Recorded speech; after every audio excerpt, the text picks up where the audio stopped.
BTR गोरोबथायाव गामि दानख'नाय आरो दाजाबनायखौ लानानै एबसुनि आफादगिरि दिपिन बर'नि खौरांगिरि मेल। 2020 मायथाइनि 27 जानुवारियाव जानाय जि बड' गोरोबथा एबा बिटिआर गोरोबथा बे सुक्तिनि 3.1 जि दफा बे दफा बायदियै बाउन्डारि अल्टारेशन अफ बाउन्डारि बे लिरनाय दङ आरो बे अल्टारेशन अफ बाउन्डारियाव क्ल'ज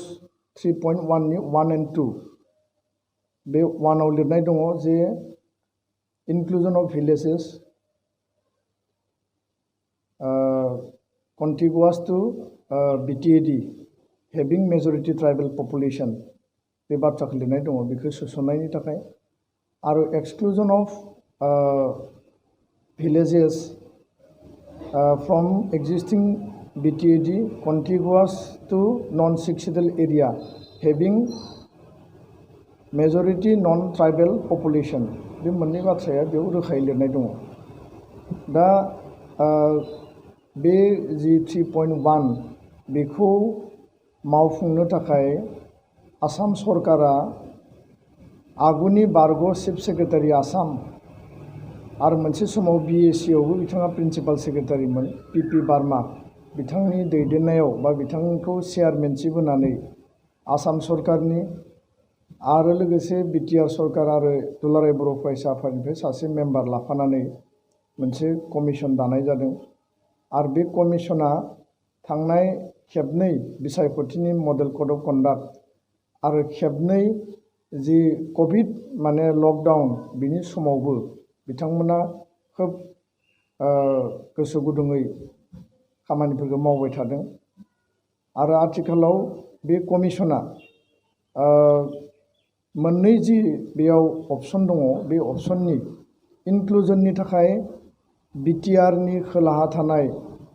जि बिटिसि सुक्तियाव 95 डिसपुटेड भिलेज दंमोन बेखौ सोसननायनि थाखाय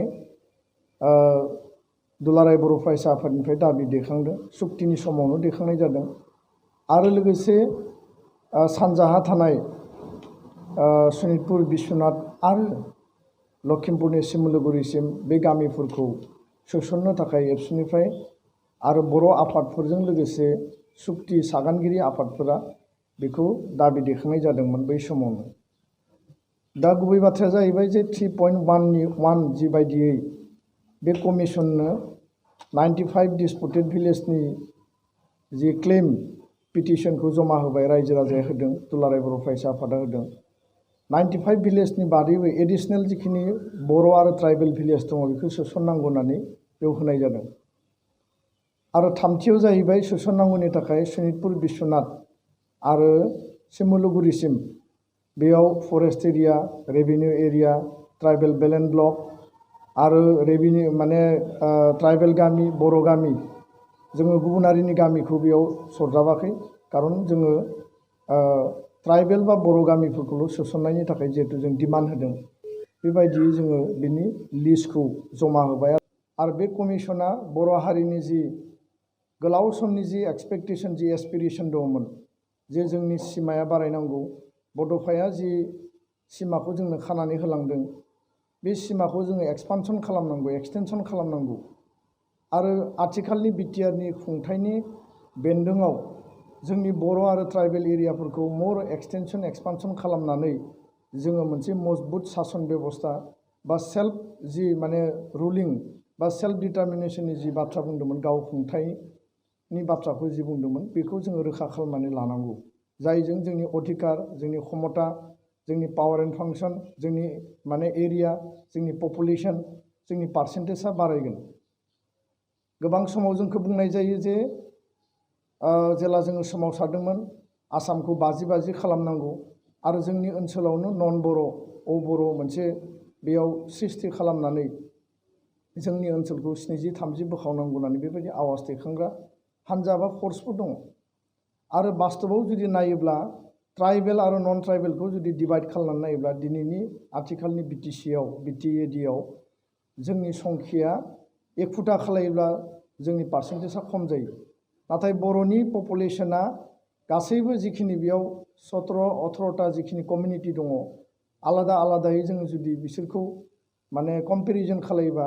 बर'आनो नाम्बार 1 पपुलेसन हाइस्ट फिगाराव थानाय आरो ट्राइबेल बा बर'आनो बिनि बांसिन जनसंख्या थानाय हारि आरो गुबुनफ्रा माने फिसा फिसा बा खम जनसंख्या थानाय नाथाय बिथांमोना राजनीतिक भाबै जोंखौ बुंनो नागिरो जे बर'खौ आलदा एखुदा खालामनानै नन बर' मोनसे सृष्टि खालामनानै बिथांमोना गावसोरखौ ज' खालामनो नागिरो दा दिनैनि बे गुबै बाथ्राया जाहैबाय जे आथिखालाव बे कमिसना जे खामानिखौ मावबाय थादों बे खामानिखौ मावबाय थानाय समाव जोंनि माखासे गावखौनो जायफोर माने बुंनानै लायो जे बारग' एबसुनानै आरो माखासे जायफोर माने समाजनि थाखाय जेब्लाबो माने बेबायदि गोनो गोथो खामानि मावबाय थाग्रा प्रपागान्डा खालामबाय थाग्रा माखासे सेक्सननि सुबुंफोरा दिनै गामि गामि थांनानै माबा आफाद दानानै एक्स एबसुनि मुङाव गामिनि रायजो राजा माखासे सामाजिक बिथिंजों जायफोर समाजाव खामानि मावो बिथांमोनखौ लानानै बिथांमोना मेल मिटिं खुंदों जों मिथिदों जों खोनादों जोंनियाव रिपर्ट दङ आरो बे मेल मिटिङाव बिथांमोना बुंदों जे आथिखालनि बिटिएडि बा बिटिसिनि जि गामि बे गामिखौ दानख'जोबसिगोन आरो दानख'नानै लांसिगोन बेखायनो गामिनि मानसिफ्रा ज' जानांगौ सिगनेसार होनांगौ आरो लोगोसेनो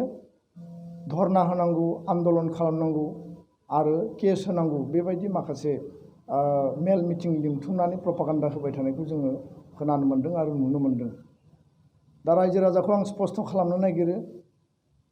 दाजाबनायनि थाखाय जायफोर एप्लिकेसन होबाय 1500 2000 2500 जिखिनि एप्लिकेसन होबाय बेयाव मेक्सिमाम दाजाबनाया जागोन आरो बिनि थाखाय दुलाराय बर' फरायसा आफादा खामानि मावबाय थादों बिटिआर सरकार प्रमद बर'नि सरकारा खामानि मावबाय थादों आसाम सरकाराबो सुक्तियाव जि मोनसे ट्रास्ट सुक्तिनि जि कमिटमेन्ट जि नेशनेल कमिटमेन्ट बेबायदियै जोंनो सानजाहानि आरो खोलाहानि बर' आरो ट्राइबेल गामिफोरखौ दाजाबनायनि थाखाय बिथांमोना जोंनो जेब्लाबो बिथांमोना एग्रि 3.1नि 2 जे साबसेक्सन दङ बेबायदियै माखासे जोंनि ओनसोलाव थानाय क्ल'जआव लिरनाय बायदियै माने एक्जिस्टिं बिटिएडिनि साखाथियाव नांजाबनाय नन 6 सेडुल एरिया जों नांजाबनानै थानाय जेराव नन ट्राइबेल पपुलेसननि संख्या बारा बिसोरो बेयाव आर'जलाइ गथायनो बा पिटिसन होनो हागोन